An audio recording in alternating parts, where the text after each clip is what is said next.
है मेरा वतन, सौ सौ बार करते हैं इसको नमन, सौ सौ बार करते हैं इसको नमन। शहीदों के पथ पर हम सब चलेंगे, उनके सपनों को पूरा करेंगे। शहीदों के पथ पर हम सब चलेंगे, उनके सपनों को पूरा करेंगे। देश रक्षा हेतु बांधो सर पर कफन, देश रक्षा हेतु बांधो सर पर कफन।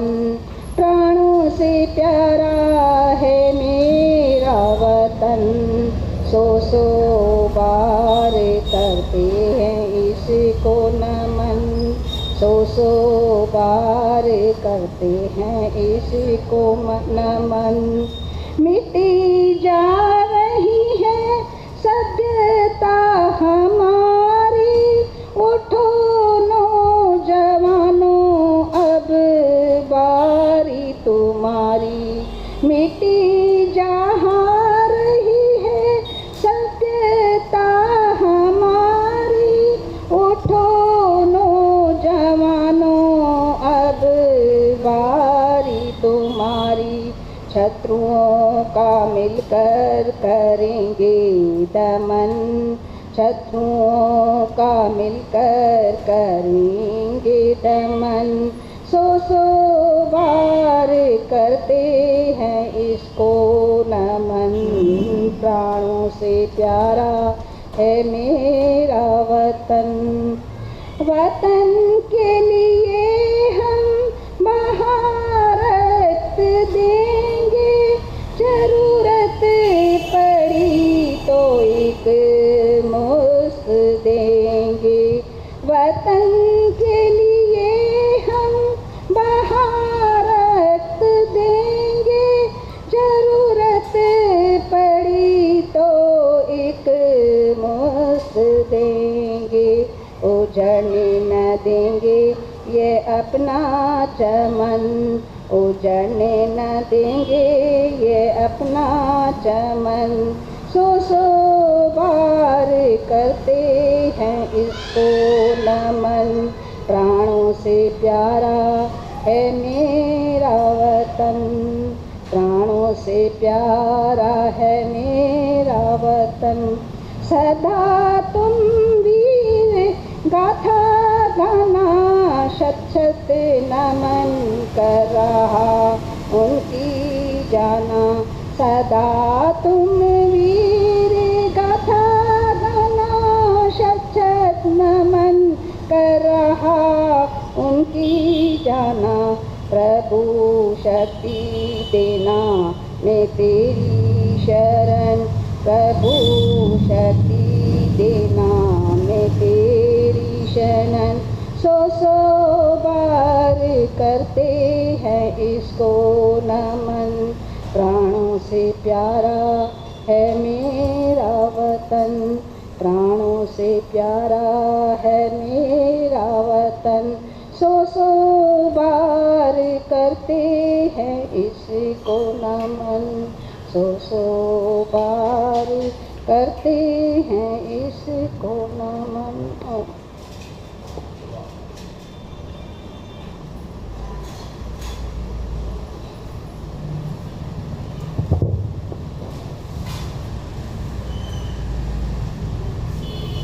धन्यवाद आपका। सीधे बैठकर गायत्री मंत्र का पाठ करेंगे। ओम भूर्भुवः स्वः तत्सवितुर्वरेण्यं भर्गो देवस्य धीमहि धियो यो नः प्रचोदयात्। ओम सहना भवतु सहनो भुनक्तु सह वीर्यं करवावहै तेजस्विनावधीतमस्तु मां विद्विषावहै। ओम शांति शांति शांति। उपस्थित सज्जनों, वंदनीय मातृश्रुति। वेद की महिमा का एक भजन मेरे साथ साथ गुनगुनाएंगे, फिर थोड़ी बातचीत करेंगे। वेद पढ़ो और पढ़ाया करो, वेद सुनो और सुनाया करो। वेद पढ़ो और पढ़ाया करो, वेद सुनो और सुनाया। तन मन से चहुर सदा वेद का डंका बजाया करो। तन मन से चहुर सदा वेद का डंका बजाया करो।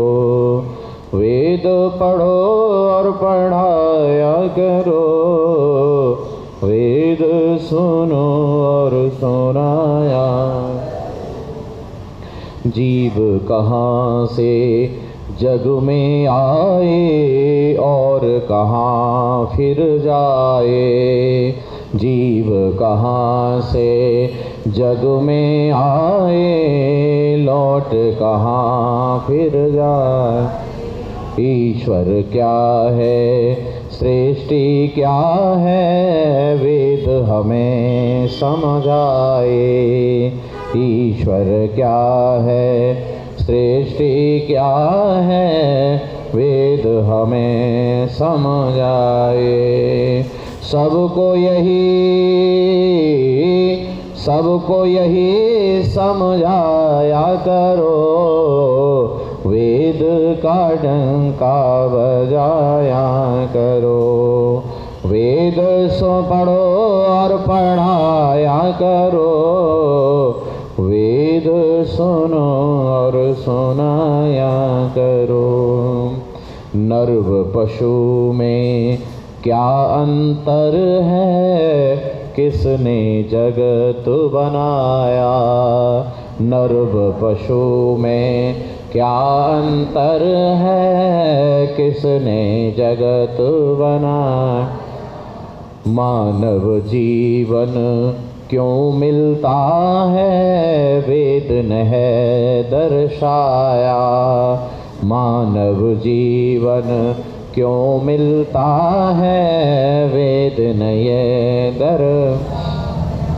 भ्रम ये सभी का मिटाया करो, वेद सुनो और सुनाया। वेद पढ़ो और पढ़ाया करो, वेद सुनो और सुना। वेद सिखावे इस दुनिया में, क्या जीना क्या मरना। वेद सिखावे इस दुनिया में, क्या जीना क्या। मात पिता गुरु इष्ट जनों की विधिवत सेवा करना। मात पिता और इष्ट जनों की विधिवत सेवा करना।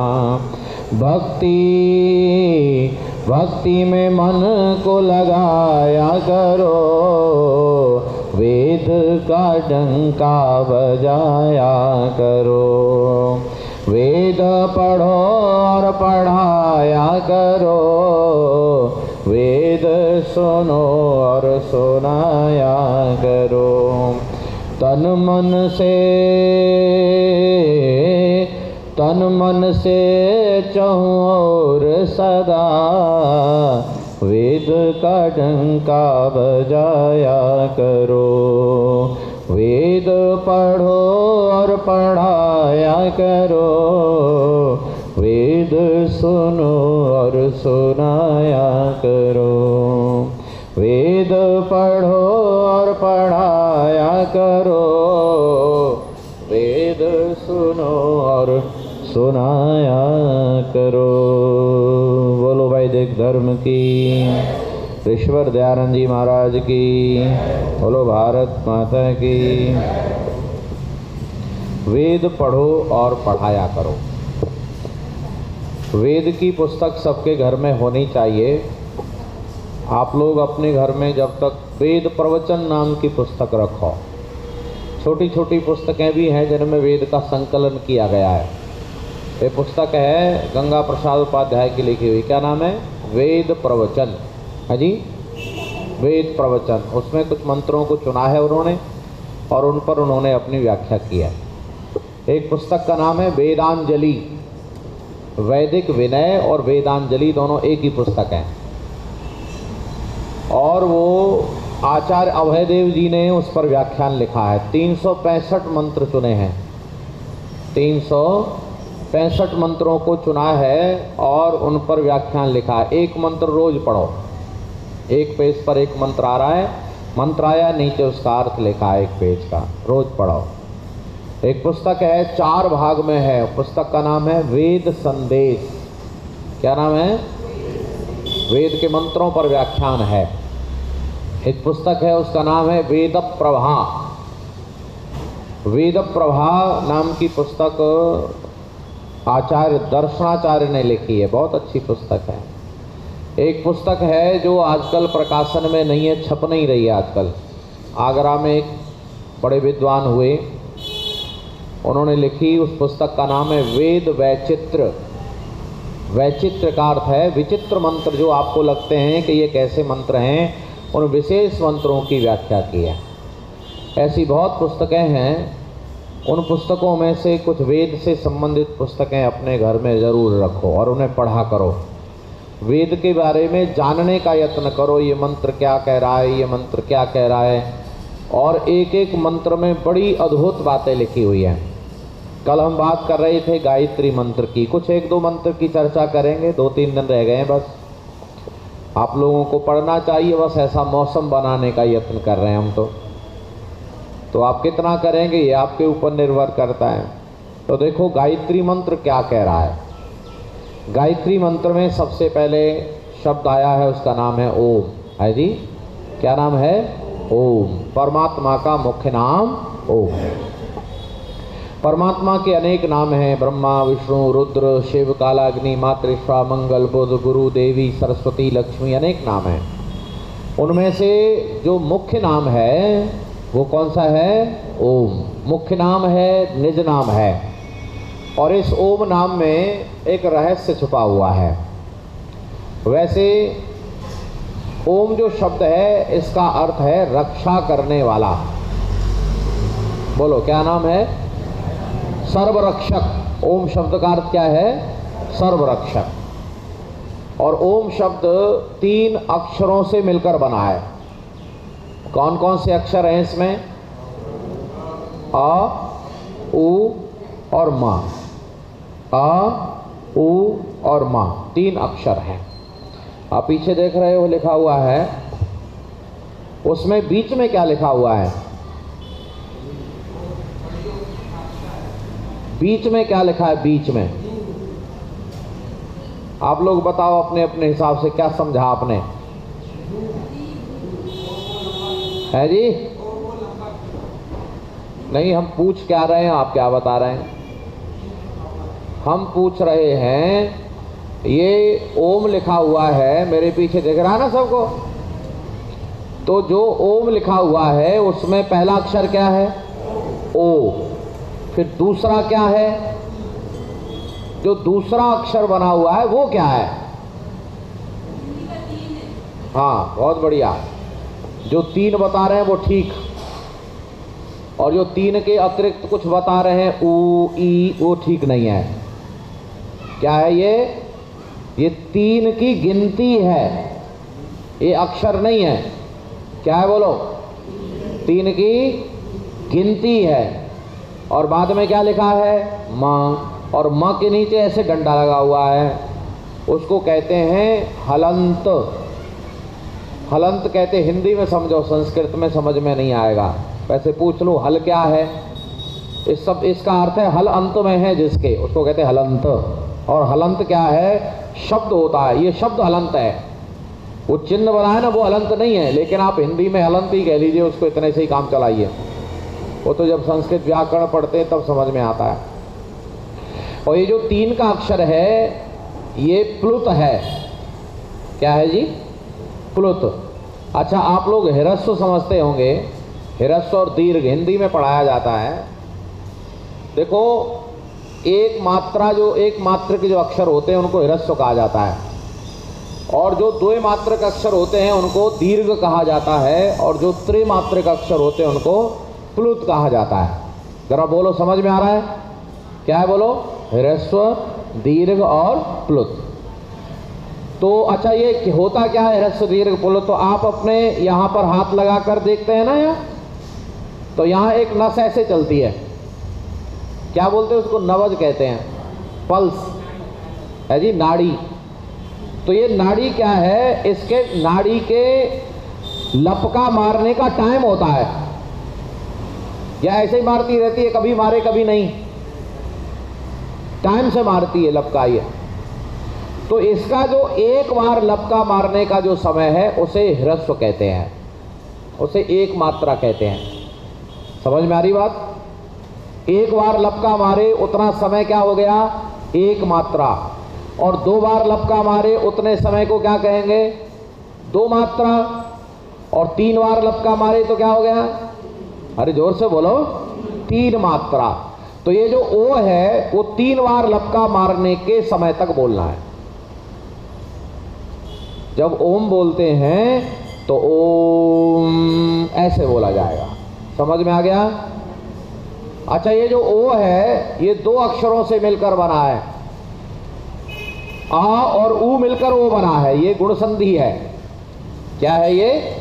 आ और ऊ मिल गया, आ और ऊ मिला देते हैं तो ओ बन जाता है, और आ और ई मिला दें तो ए बन जाता है। तो ये जो बाद के जो अक्षर हैं ए, आई, ओ, औ, ये मिश्रित स्वर हैं। मूल स्वर 5 होते हैं, आ, ई, ऊ, री, री। आ, ई, ऊ, री, री। तो इसमें से आ, ई, ऊ, ये 3 जो अक्षर हैं, स्वर हैं, ये मूल स्वर हैं, और इनके आधार पर फिर सारे स्वर बन जाते हैं। ह्रस्व, दीर्घ, प्लुत समझ में आ गया? आ और ऊ मिलकर ओ बना है और मां बाद में है, तो 3 अक्षर हैं, आ, ऊ और मां। एक बात और सुनो, जरा इधर देखो मेरी तरफ। ये आ है, ये ऊ है, ये मां है। अब ये ईश्वर है, ये जीव है, ये प्रकृति है। अब बताइए, ये बीच में जीव है, इधर परमात्मा, इधर प्रकृति है, तो इसे आनंद पाने के लिए कहाँ जाना पड़ेगा? अरे सीधी सीधी बात है, कहाँ जाएगा बताओ? ईश्वर के पास जाएगा, प्रकृति के पास जाएगा, तो आनंद नहीं मिलेगा इसे, क्योंकि यहाँ हर पदार्थ का गुण होता है, यहाँ हर पदार्थ का अपना गुण है। तो ईश्वर का गुण क्या है? सच्चिदानंद। बोलो जोर से, क्या नाम है? परमेश्वर का गुण है सत, चित और आनंद। आत्मा का गुण क्या है? सत और चित, सच्चित। और प्रकृति का क्या गुण है? केवल सत है। और सत है, इसका गुण भी है। सतगुण के 3 हैं, सतोगुण, रजोगुण, तमोगुण। ये प्रकृति के 3 गुण हैं। इनको भी 3 नाम दिए गए हैं, और वो है सुख, दुख और मोह। बोलो जी, क्या है? ये जो प्रकृति है इसके साथ आप जुड़ेंगे तो कभी कभी सुख मिलेगा, कभी कभी दुख मिलेगा और मोह भी मिलेगा, लेकिन आनंद नहीं मिलेगा। आनंद परमेश्वर के पास ही है। इसीलिए यहाँ ओम शब्द में ये दर्शा दिया गया है कि ये ऊ है, ये ओ आ के साथ जुड़ गया है तो ओ हो गया है। अच्छा, ऊ को माँ के साथ जोड़ो तो क्या होगा?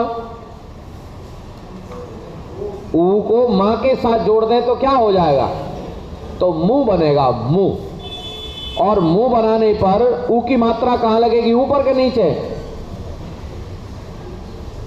मुंह में ऊ की मात्रा कहां लगेगी? नीचे लगेगी। अर्थात जब ये प्रकृति के साथ जुड़ता है तो प्रकृति का दास बनता है, और जब परमेश्वर के साथ जुड़ता है तो उसका मोक्ष की ओर उत्थान होता है। अब तय आपने करना है कि हमें जाना कहाँ है। इसीलिए परमेश्वर के साथ यहाँ पर जीवात्मा प्रकृति के रहस्य को समझा दिया ओम नाम में। इसीलिए ओम नाम अद्वितीय है, एक अद्भुत शब्द है, जिसकी वजह से बताया गया ऋषियों ने कि ओम नाम का जाप करोगे तो आनंद आएगा। चलो अगले शब्दों पर विचार करते हैं। एक शब्द है भूहु, दूसरा है भुवः, और तीसरा क्या है? स्वः। भूर भुवः स्वः। तो जो भूर है, भूर, तो भूर का जो रा है वो विसर्ग है। अगर हम अलग अलग करेंगे तो क्या हो जाएगा? भूहु, भूहु, भुवः, स्वः। ये 3 शब्द बन गए आपके पास। अभी हम 3 अक्षरों की बात कर रहे थे, आ, उ और मा। अब किसकी बात कर रहे हैं? 3 शब्दों की बात कर रहे हैं, भूहु, भुवः और स्वाहा। इनका अर्थ क्या है? तो ये तीनों परमात्मा के विशेषण हैं। पहला है प्राण स्वरूप, बोलो जोर से, क्या नाम है?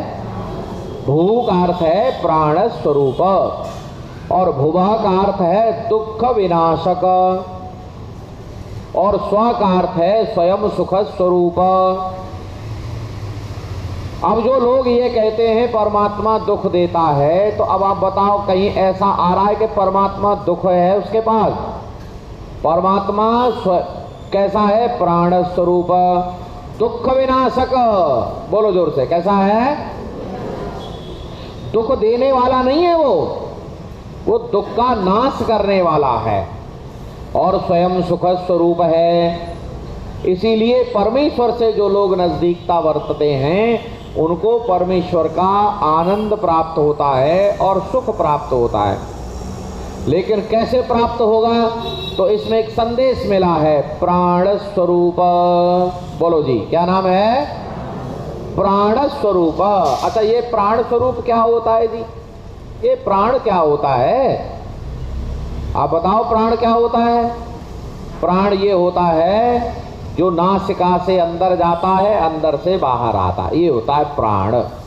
वैसे 10 प्राण हैं, यहाँ 3 प्राणों का बात कही गई है, प्राण, अपान और व्यान।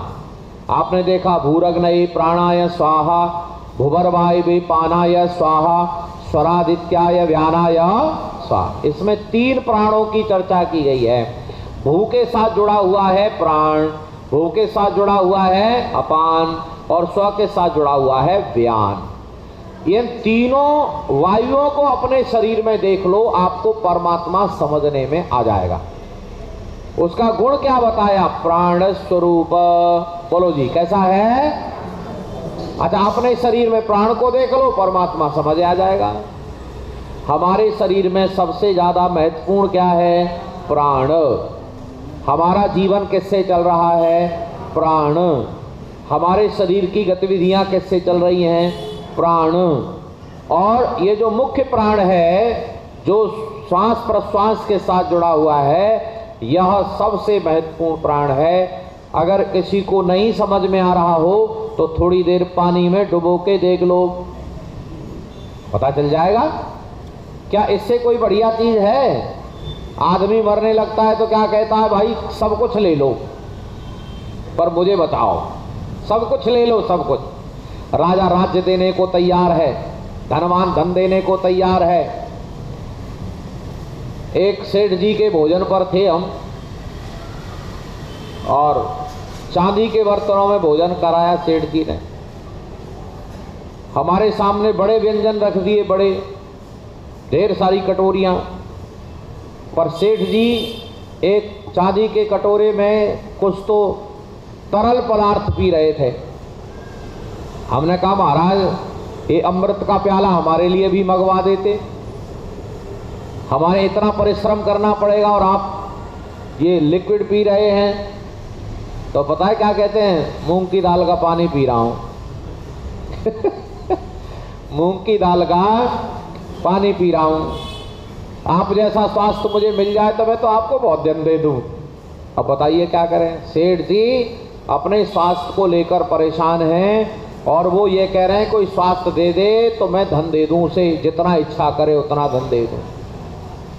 सबसे ज्यादा महत्वपूर्ण हमारे शरीर में प्राण है, प्राण की रक्षा करो।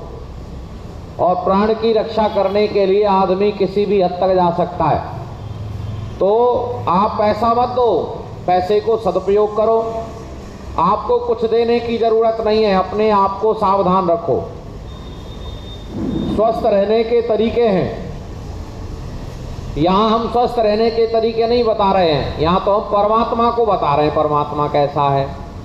तो परमात्मा प्राण का सदृश है। परमात्मा प्राण की तरह हमारे लिए कल्याणकारक है। अगर शरीर में प्राण नहीं तो कुछ भी नहीं, वैसे ही ब्रह्मांड में परमेश्वर नहीं तो कुछ भी नहीं।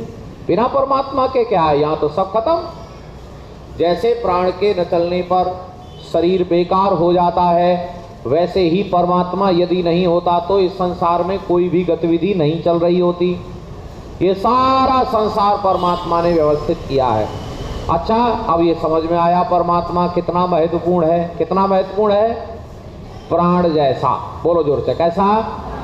अच्छा, अब हम व्यवहार कैसा करें? अब हम व्यवहार कैसा करें? जैसा प्राण का व्यवहार है। कैसा व्यवहार है? चलो मैं आपको थोड़ी देर अयोध्या ले चलता हूँ। थोड़ी देर अयोध्या ले चलता हूँ, आपको अंदाजा लग जाएगा। महारानी कैकेयी ने राम के लिए वनवास मांग लिया। महारानी कैकेयी ने कहा राम को वन भेजो। अब भेजो भैया, भेज दिया। अच्छा, मुझे आप बताना, अपना दिमाग लगा कर बताना, श्री राम जब वन जा रहे थे तो उनके साथ साथ कौन कौन गया था? पूरा दिमाग लगाओ।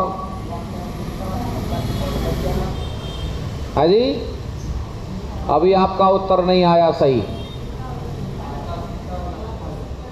नहीं नहीं, बिल्कुल उत्तर सही नहीं है। अब सुनो उत्तर सही क्या है। पूरी अयोध्या गई थी उनके साथ। उत्तर समझ में आया? अरे बोलो, जब घर से निकल कर गए थे तो कौन कौन साथ था? बोलो दोबारा। पूरी अयोध्या उनके साथ थी। इसको कहते प्राण स्वरूप। वो तो सारी प्रजा को धोखे से छोड़ कर गए थे। नदी किनारे सबको बिठा दिया, आराम कर लो, थक गए हो, फिर यात्रा शुरू करेंगे। जब सब सो गए तो सुमंत जी से कहा चलो रथ चलाओ। अब सो रही है जनता, नहीं तो ये जाने ना देगी। क्या समझ में आया? मर्यादा पुरुषोत्तम श्री राम का जीवन कैसा था? जैसे प्राण जैसा, प्राण स्वरूप। राजा दशरथ क्या चिल्ला रहे हैं? वो चिल्ला रहे, एक ने भजन बना दिया इस पर, मेरे प्राण क्यों न जा रहे, मेरा प्राण तो गया। अच्छा बताओ, यहां प्राण शब्द का दो अर्थ हैं। मेरे प्राण क्यों न जा रहे, मेरा प्राण तो कौन गया? राम गया। माने राम प्राण हैं, मेरे प्राण नहीं जा रहे हैं। अच्छा, मर गए कि नहीं दशरथ? प्राण चले गए कि नहीं? ये है।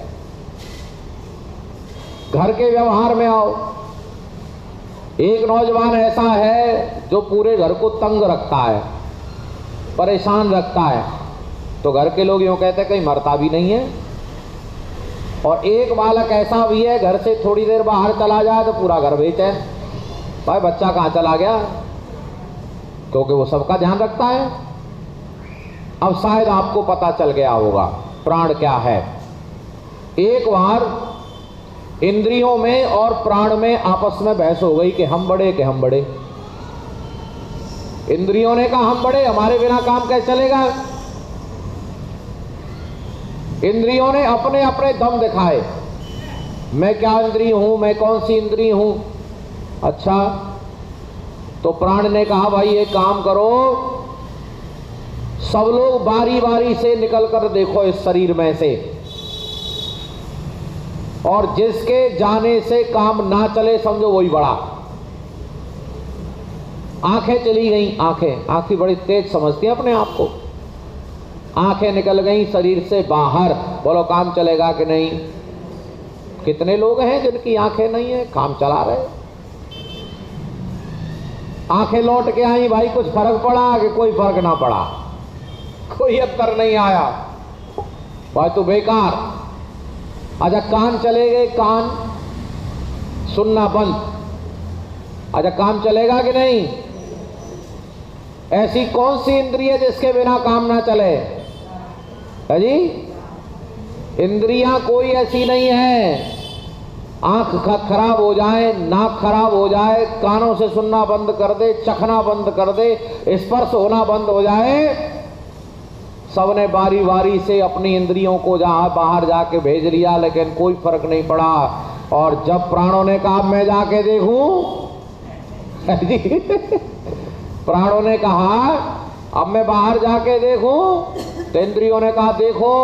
तो जैसे ही प्राण जाने लगे तो सारी इंद्रियां भी मरने लगी। मानी महाराज तुम न जाओ, तुम गए तो हमारा अस्तित्व भी खतरे में पड़ जाएगा। अब आप बताइए कैसा व्यवहार होना चाहिए? ऐसा विनम्र व्यवहार हो, ऐसा सुशील व्यवहार हो, आदर सूचक व्यवहार हो, विनम्रता का व्यवहार हो, और ऐसा लगे घर के लोगों को कि अगर ये नहीं है तो हमारे घर में कुछ भी नहीं है। ऐसा व्यवहार जब सारे लोग करने लगते हैं तो निश्चित रूप से आनंद आने लगता है। और जो ऐसा व्यवहार करते हैं समझो वो गायत्री का जाप कर रहे हैं। अच्छा एक तरफ तो गायत्री चल रही है और एक तरफ हंगामा चल रहा है। अच्छा कैसे काम चलेगा? एक सेठ जी को हमने देखा, गांव की बात है, गांव में दुकानें ऐसे नहीं होती हैं जैसे बाजार में ऐसे क्रम से होती हैं। गांव में दुकान तो अपने घर पर कोई भी कर ले। क्यों जी, देखा है गांव आपने? एक के घर पर दुकान है और महाराज जी जो सेठ जी हैं वो माला लेकर बैठे जाप कर रहे हैं।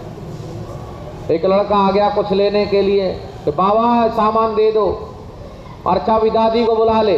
अच्छा बात भी कर रहे हैं और माला भी चल रही है।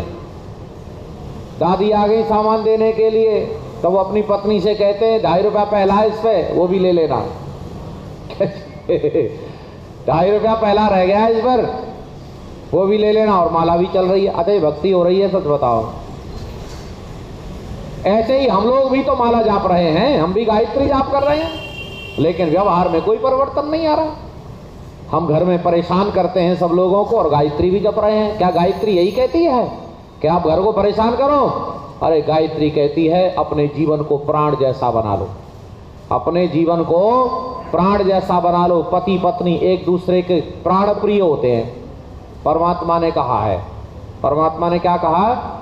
एक दूसरे के प्राण प्रिय हैं। आपने वो वाला सुना होगा मंत्र, सम्मंजंतो विश्वे देवा समापो हृदयानिणो सम्मातृषा समधाता समदृष्टि धातुनो। दोनों पति पत्नी कैसे मिल गए हैं? जैसे जल में जल को मिला दिया जाता है, हमारे हृदय भी ऐसे मिल गए हैं। अब अंदाजा लगाइए, जहां पति पत्नी को प्राण प्रिय कहा जाता हो, प्राण के समान प्यार करेंगे, ये है वेद में। पति पत्नी कैसे प्यार करेंगे? जैसे हम अपने प्राण को चाहते हैं वैसे ही हम तुम्हें चाहेंगे। पति भी कहता है जैसे मैं अपने प्राण को चाहता हूं वैसे ही तुम्हें चाहूंगा, और ऐसे चलेंगे तो गायत्री का सिद्ध हो गई कि नहीं? बोलो, गायत्री सिद्ध हो गई। और जहां गायत्री मंत्र सिद्ध हो जाएगा वहां कभी दुख आने वाला नहीं। गायत्री तरने का साधन है, लेकिन कब? जब उसे धारण किया जाए। हे प्रभु, हम आपके तेजस स्वरूप को धारण करते हैं। अरे धारण कर रहे हैं हम धारण करें, परमेश्वर के गुणों को धारण करेंगे तो निश्चित रूप से हमें दुख से निवृत्ति हो जाएगी। अच्छा बोलो, हो जाएगी कि नहीं हो जाएगी? चलो बहुत है आज के लिए इतना ही, कल फिर बात करेंगे, समय हो गया। आप सब धैर्य से सुनो और चिंतन करो, अपने व्यवहार को परखो, आनंद आएगा। शांति पाठ। ओम द्यौ शांतिरंतरिक्षं शांति पृथिवी शांतिरापः शांतिरोषधयः शांति वनस्पतयः शांतिर्विश्वे देवाः शांतिर्ब्रह्म शांतिः सर्वं शांतिः शांतिरेव शांतिः सामा शांतिरेधि। ओम शांतिः शांतिः शांतिः। जो बोले सो अभय। गुरुवर विरजानंद की जगत गुरु महर्षि देव दयानंद की, मर्यादा पुरुषोत्तम श्री रामचंद्र की, योगीराज श्री कृष्णचंद्र महाराज की, महर्षि पतंजलि की, महामुनि पाणिनि की, देश और धर्म पर बलिदान होने वाले वीर और वीरांगनाओं की, भारत माता की, गौ माता का, आर्य समाज, वेद की ज्योति, ओम का झंडा, जो बोले सो अभय, प्रणव ध्वनि।